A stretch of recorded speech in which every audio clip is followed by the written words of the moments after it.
porque justamente lo que nos permite, vuelvo a la pantalla, esto es muy importante porque nos permite tener una capacidad predictiva. ¿Qué quiere decir con eso? Que tenemos una capacidad de determinar composición química de un sistema simplemente haciendo cálculos termodinámicos. Entonces, este es un ejemplo muy, muy sencillo, donde vamos, yo lo voy a tratar de plantear acá en el pizarrón, pero quiero que ustedes hagan el esfuerzo también en sus casas para resolverlo, porque van a ver que si entendemos, si empezamos a entender esto, vamos a entender problemas después un poquito más complejos más adelante. Entonces, la reacción de interés es la descomposición de tetróxido de nitrógeno a dióxido de nitrógeno a temperatura constante. Hay una serie de datos ahí, y siempre es importante que visualicemos este tipo de problemas, todos los problemas, pero estos tipos de problemas es importante que los visualicemos para entender dónde están los datos y qué datos por ahí nos faltan y tenemos que hacer cálculos adicionales para encontrarlos.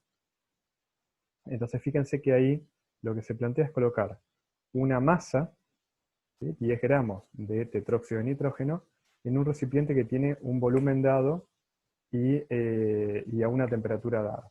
Entonces fíjense que eso ya nos está dando idea de volumen de un gas. Por lo tanto, ustedes ya pueden ir pensando en presiones parciales a partir de la ecuación de los gases ideales. Ahora, desde el punto de vista termodinámico, a nosotros nos interesaría tener la constante de equilibrio, pero no la tengo directamente, no tengo un valor de constante de equilibrio explícito. Lo tengo implícito a ese valor en esta energía de formación del tetróxido y del dióxido. Entonces, vamos a ver si me puedo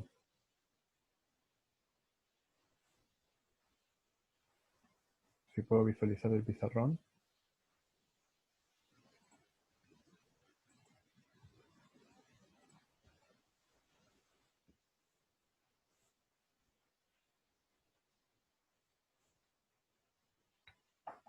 Y ahora compartir pantalla.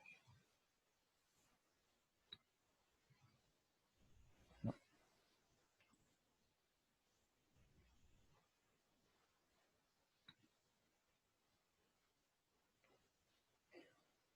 Estoy buscando...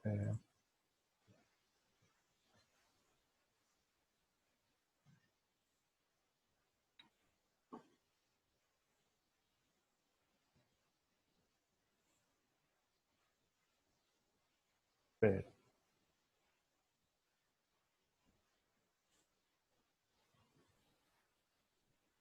estoy compartiendo mal la pantalla. Esperemos un segundito que ya lo...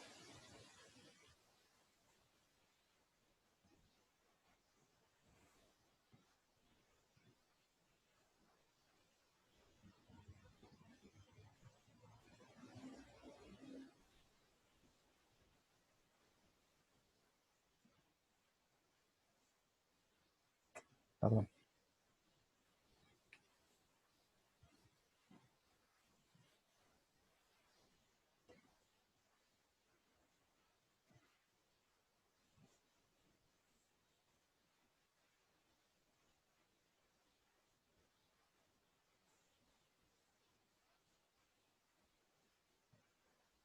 Bueno, estoy con un problema técnico acá.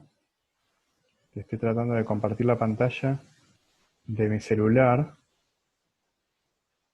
pero no me deja. Vale, estoy haciendo mal, evidentemente. José, ¿vos te acordás cómo hicimos el otro día? No, El otro día lo no, pero hice y... vos tenés las dos cámaras habilitadas, así que debería... Sí, pero viste que fijé el video, pero cuando comparto la pantalla, el otro día lo hice así, y funcionó. ¿Qué le pasó? Sí, en las opciones de video ahí, ¿no lo tenés? De tu configuración de video. Sí, pero el otro día lo que pasa es que yo lo que tengo que hacer es compartir la pantalla de mi celular. Sí. ¿Y no te parece como Se, opción? Pero que el otro día lo hice Seba, fácil compartiendo, fijando el video. A ver. Y ahora no me deja. O lo estoy haciendo mal, evidentemente, porque el otro día lo pude Claro, hacer porque la fácil. pantalla del celular se ve. ¿Cómo? Eh, y si te vas ahí a tu celular y decís fijar el video, bueno, yo lo veo. ¿Cómo? Que yo lo veo, si no, cada uno se puede hacer eso. Ah, fijar el Eh, video. claro, que vayan a donde están, no sé si todos escuchan, vayan a la opción que tienen arriba, que dice usted está viendo la pantalla de Sebastián Collin y busquen en, este, perdón, ¿dónde era que estaba? No, en la otra directamente, presentación. sí, directamente En la- pueden hacer donde está el video chiquitito arriba, donde se ve que está el pizarrón, le hace botón derecho y le ponen fijar video y ya creo que ahí es, ya andaría. Solamente con botón derecho sobre esa pantallita. Fijar video. sí. Ahí se ve.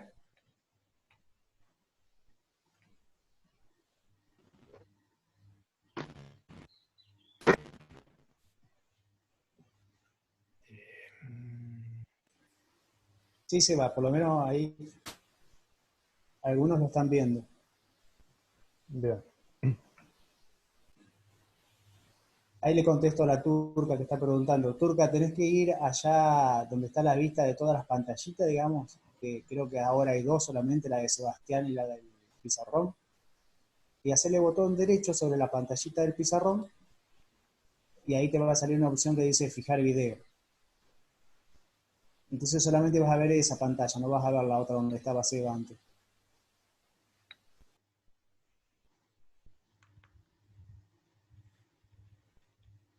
Sí se ve, dice. Ahora, ¿ustedes están viendo ahora la pantalla?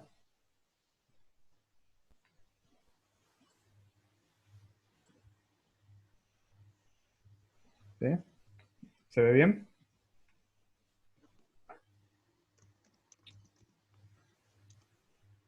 Pablo, ¿vos ves el pizarrón? Sí, sí, sí se ve.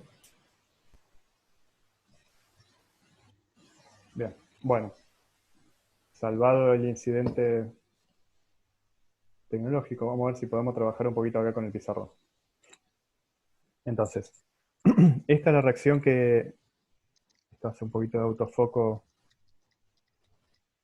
Ahí está. Entonces, tenemos esta reacción.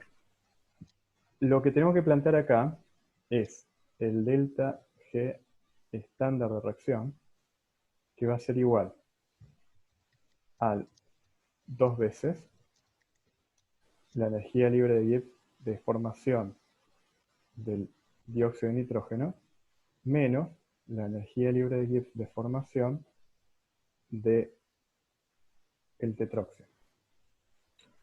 ¿Sí? Y estos son estos datos que están planteados en el problema. No voy a hacer ahora no voy a poner los números para no perder tiempo, ¿no es cierto? Pero a ver si puedo alejar un poquito esto. Entonces, estos son datos de problema. Entonces, por lo tanto, nosotros podemos calcular acá la energía libre de Gibbs de formación, perdón, de reacción, para esta reacción. Y si tenemos la energía libre de Gibbs de reacción, tenemos tenemos capacidad de calcular la constante de reacción. ¿Sí? Recuerden, estas ecuaciones las vimos en las transparencias anteriores. Entonces, fíjense que a partir de un dato termodinámico, ¿sí?, de estos datos termodinámicos, podemos calcular la energía libre de Gibbs de la reacción que nos interesa y calcular la constante de equilibrio. Y ahora lo importante es que planteemos bien, o sea, quiero que quede claro que este es un dato numérico. A partir de este momento, estos eran datos numéricos, este es un número, y la temperatura la tenemos, que era 298, R la constante de los gases. Ojo con esto, ya lo digo en este momento, pero tengan en cuenta que acá este valor de constante es 8,314 Joule sobre mol Kelvin. ¿Sí? Cuando ustedes usen la ecuación de los gases para calcular un volumen, una presión, sí van a usar el 0082, que son litros atmósfera mol Kelvin, pero cuando utilicen el valor de la constante de los gases, R, para ecuaciones termodinámicas, tienen que usar este valor de R. ¿Sí? Repásenlo de química general. Entonces, dicho todo esto, ahora tenemos un valor de constante de equilibrio, que lo pudimos calcular. Entonces, lo que nos faltaría acá es plantear cuánto vale la constante de equilibrio. Va a ser la definición de la constante de equilibrio, es la presión parcial de dióxido de nitrógeno al cuadrado, ¿sí? Recuerden los coeficientes estequiométricos, dividido la presión parcial del tetróxido. Y este es el valor de la constante de equilibrio que tenemos acá. Entonces yo ahora, por cuestiones de espacio, en el pizarrón chiquito que tengo acá, voy a tener que borrar.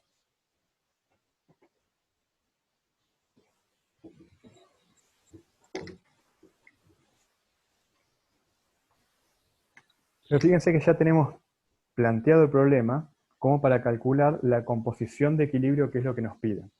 Para calcular la composición de equilibrio, de vuelta yo voy a visualizar acá el problema. Tengo que mirar un segundito acá los datos. Teníamos 10 gramos inicialmente, ¿no? En condiciones iniciales teníamos 10 gramos de este gas. A nosotros no nos sirven en gramos. Lo que nos interesaría acá, sería, una cosa que más nos interesaría sería tener número de moles. Ustedes no tienen ningún problema de pasar de gramos a número de moles, ¿verdad?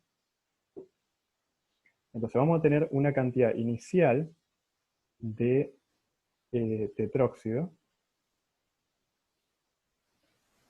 que en el equilibrio quedará distribuido en una cantidad de tetróxido remanente y una cantidad de dióxido.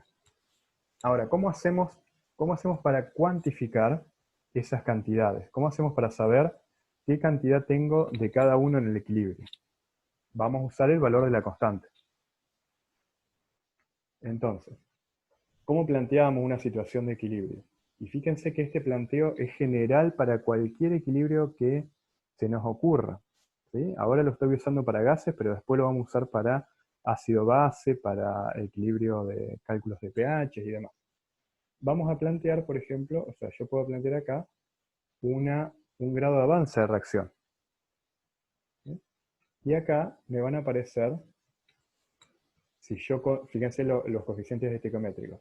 Los números de moles iniciales que tenga de tetróxido partes se van a transformar y me van a aparecer como 2 veces el producto. Le puse grado de avance como epsilon, o puedo usar X si ustedes quieren, si están más familiarizados con la X, es lo mismo. ¿Sí? Entonces fíjense que tengo una condición inicial y una condición de equilibrio. Y esto es importante que lo entendamos. La condición de equilibrio es la que yo tengo acá en la constante. ¿Sí? Ahora, fíjense que lo que nosotros tenemos acá, ahora tenemos un problema de compatibilidad. Yo tengo la ecuación, la constante de equilibrio, en presiones parciales, pero la reacción acá yo la planteo en moles, ¿sí? Porque las reacciones son mole a mol. La pregunta que sigue es cómo podemos hacer para pasar de presiones parciales, o cómo podemos relacionar presiones parciales con número de moles.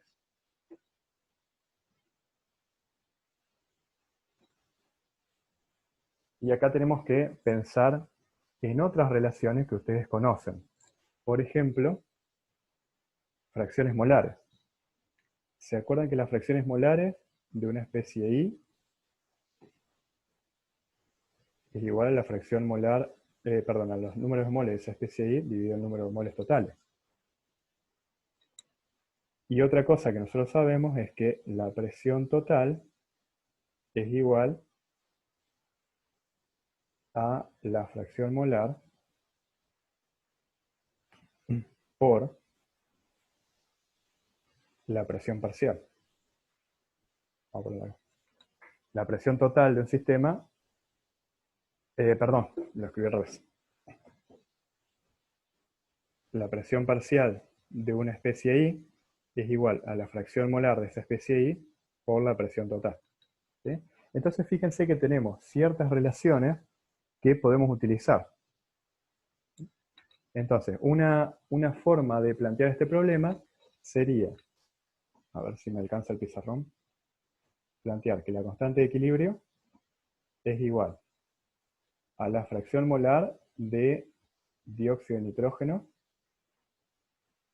por la presión total al cuadrado, dividido la fracción molar del tetróxido por la presión total. Fíjense que acá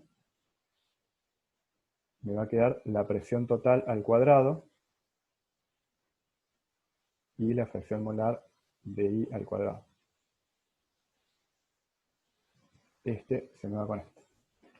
Si la presión, por ejemplo, yo digo que esta reacción la estamos haciendo a presión atmosférica, ¿sí? Puede ser una condición del problema, que sea un sistema que está a presión atmosférica. Este valor es una atmósfera o un bar y queda expresado así. ¿Sí? Y fíjense que ya prácticamente me están quedando valores que yo puedo conocer. Este es el número de moles en el equilibrio del tetróxido de nitrógeno. Y este, lo voy a dejar acá arriba, y este es el número de moles en el equilibrio del dióxido de nitrógeno. Entonces yo acá puedo trabajar con las ecuaciones y reemplazar esta relación, que ya conozco, ¿sí? Puedo calcular la fracción molar del tetróxido de nitrógeno como N0, que es dato, recuerdan que el número de moles iniciales lo podemos calcular, menos X, dividido el número de moles totales. ¿Cuánto va a ser el número de moles totales? Todo esto más todo esto. Entonces voy a escribir esta partecita y después lo voy a dejar para ustedes para que lo terminen. Así no usamos tanto tiempo. La fracción molar del tetróxido va a ser N0 menos X. Y acá en el denominador tengo que poner el número de moles totales, que va a ser el número de moles iniciales menos X, más 2 veces X. Lo mismo tienen que hacer para el dióxido de nitrógeno, que es el producto. Y reemplazar todo acá. Y fíjense que les va a quedar una ecuación con una incógnita que va a ser X. Lo despejan y a partir de ese valor de X calculan el número de moles en el equilibrio de dióxido de nitrógeno y de tetróxido de nitrógeno. Bueno, espero que se haya entendido. Después esto lo podemos seguir charlando. Y si tienen consultas, háganla ahora. Después ya vamos a plantear clases de problemas para darle un poquito más de dinamismo a esto y de práctica. Pero es importante, acuérdense que es importante que ustedes practiquen estas cosas, porque esta cuestión de dar las clases a distancia tiene esta dificultad. Por ahí el intercambio entre ustedes y nosotros por ahí es un poquito más difícil. Así que fíjense si pueden mirar estos problemas. Espero que se haya entendido, aunque sea la lógica, y termínenlo ustedes.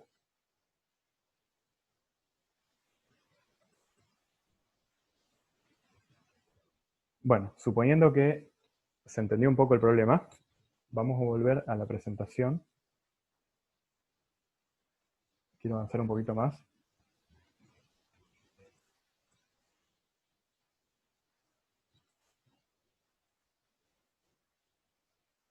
¿Se ve la presentación? Hola, hola. José, ¿vos ves la presentación? Sí, sí, ¿Sí? Listo. sí, sí. Ahí se ve Perfecto. bien. No, por las dudas, porque como viste, con estos cambios de pantalla por ahí tiene que Sí. ver. Bueno, entonces, terminamos el problema.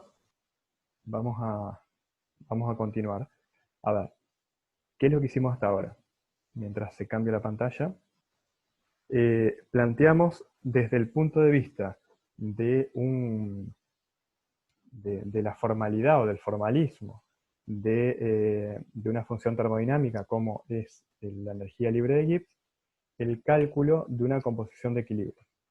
Ahora, una cosa importante que yo sé que ustedes la tienen, lo saben, pero por ahí a lo mejor nunca lo dijeron explícitamente o no lo han charlado de esta forma, es qué significa que una reacción sea completa, o sea, que esté completamente desplazada a productos, o una reacción que ustedes dicen no es espontánea, una reacción que es espontánea versus una que no es espontánea. Entonces eso, desde el punto de vista del equilibrio químico, lo tenemos que, o lo podemos interpretar de vuelta con estos diagramas. Es el mismo diagrama que hicimos, que les mostré antes. Fíjense que, un segundo, fíjense que acá estamos teniendo un diagrama de energía libre de Gibbs versus el grado de avance de reacción. En la composición la condición de equilibrio es siempre la misma. ¿Sí? La condición de equilibrio es que el cambio de energía libre de Gibbs de la reacción sea igual a 0. Fíjense que un segundo.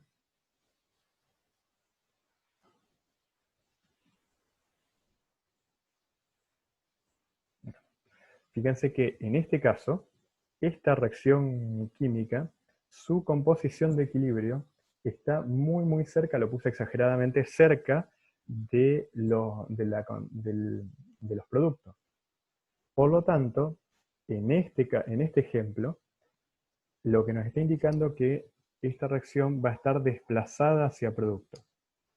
Ejemplo, ustedes hicieron en química general reacciones de titulación ácido-base.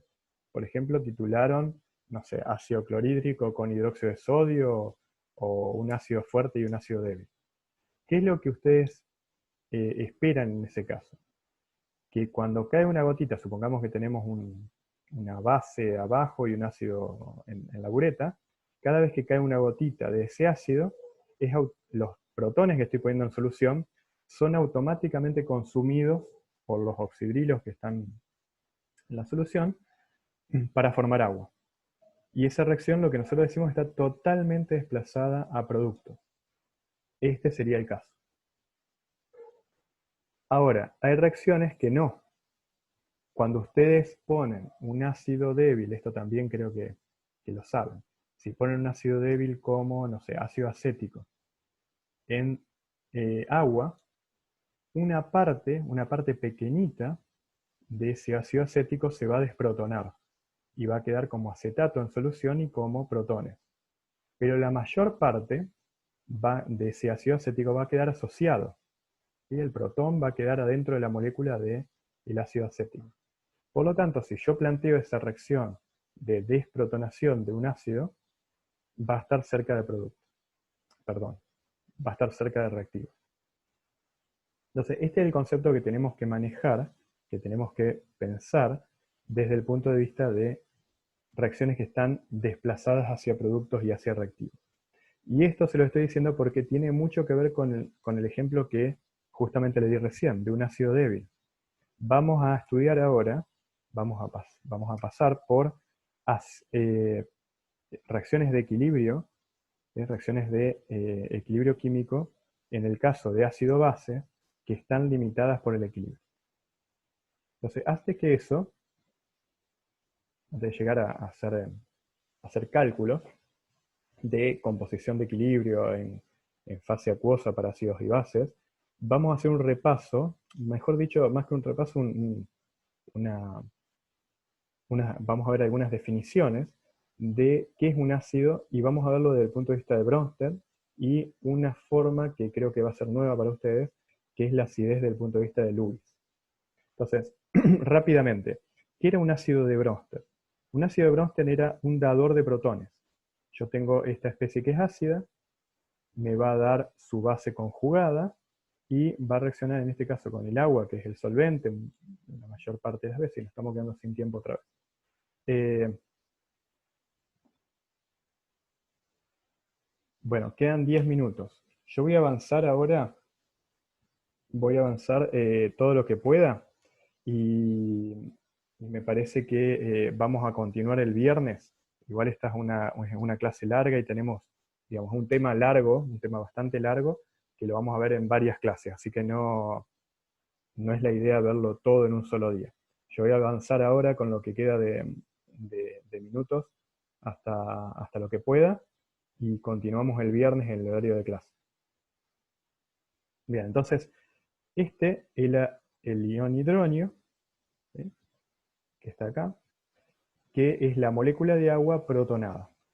En realidad, ustedes después miren lo del libro, miren, lean este capítulo, todo esto que les voy a contar ahora está sacado del libro del Atkins. Esa molécula, ese ion hidronio, agua protonada, es un poco más compleja, ¿no?, y está constituida por varias moléculas de agua que estabilizan ese protón.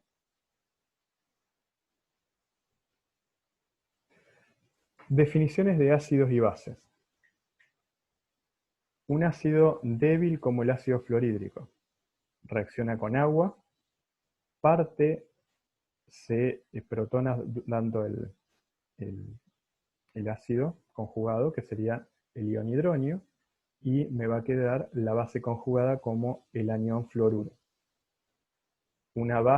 Esto sería un ácido débil típico. Una base débil típica, amoníaco. Amoníaco más agua me va a dar el catión amonio, y que sería el ácido conjugado, y la base oxidrilo. Un ejemplo para identificar ácidos y bases: sulfato ácido más oxidrilo, que me da agua y me da el ion sulfato. Este sería el ácido, la base, el ácido conjugado y la base conjugada. Anión fosfato más agua, que da fosfato ácido más oxidrilo.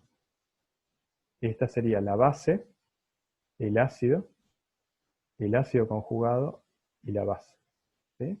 De vuelta, repásenlo, esto está bien explicadito en el libro y en los apuntes.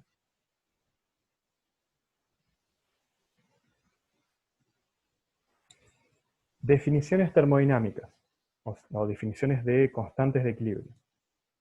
¿Cómo definíamos la fuerza de un ácido de Bronsted? Planteamos la constante Ka como la constante de desprotonación.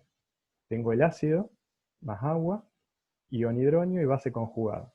Productos sobre reactivos. Recuerden que acá, bueno, esto está todo puesto en forma de concentraciones. Recuerden que acá iría la actividad, eso lo podemos charlar en otro momento, la actividad del agua, que como es el solvente es igual a 1, por eso no pongo acá concentración de agua. Base, una constante, una Kb, constante de basicidad. Tengo la base, más el agua, ácido conjugado, más oxidrilo. Planteo de vuelta productos sobre reactivos. Ejemplo de esto, igual que hicimos antes, el amoníaco. El agua tiene una constante de autoprotonación. Si ponemos agua, agua pura, vamos a tener iones hidronio y oxidrilos, y recuerden que esta constante le llamamos Kw, y el producto de la concentración de oxidrilo por hidrogeniones me va a dar un valor de 10 a la menos 14 a temperatura ambiente. Esto se lo dejo como pregunta para que lo vean ustedes, para que lo repasen ustedes. ¿Cuál era la relación entre la constante A y la constante B? Al final de esta presentación hay una tabla donde tienen todas estas relaciones, pero practíquenlo y repásenlo ustedes. Bueno, hay una cosa muy importante que vamos a utilizar como un indicador de acidez y demás, es el concepto de pH.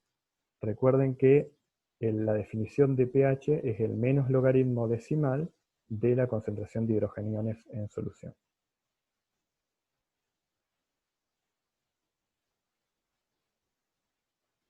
Estas tablas hay en todos los libros. Estos son las constantes y los pK. Recuerden que pK, igual que el pH es el menos logaritmo de la concentración de hidrogeniones, el pKa es el menos logaritmo de la constante de acidez. Entonces, ácidos muy fuertes, ácido yodhídrico, tiene una constante de equilibrio de 10 a la 11 y un pKa de menos 11. ¿Qué significa que tenga una constante de 10 a la 11? Que cada vez que yo pongo ácido fluorhídrico en solución, voy a tener una relación de productos a reactivos de 10 a la 11. ¿Sí? Voy a tener 10 a la 11 veces más productos que reactivos. Por lo tanto, fíjense que si seguimos la lógica del dibujito de la gráfica que les había mostrado antes, es una reacción totalmente desplazada a productos.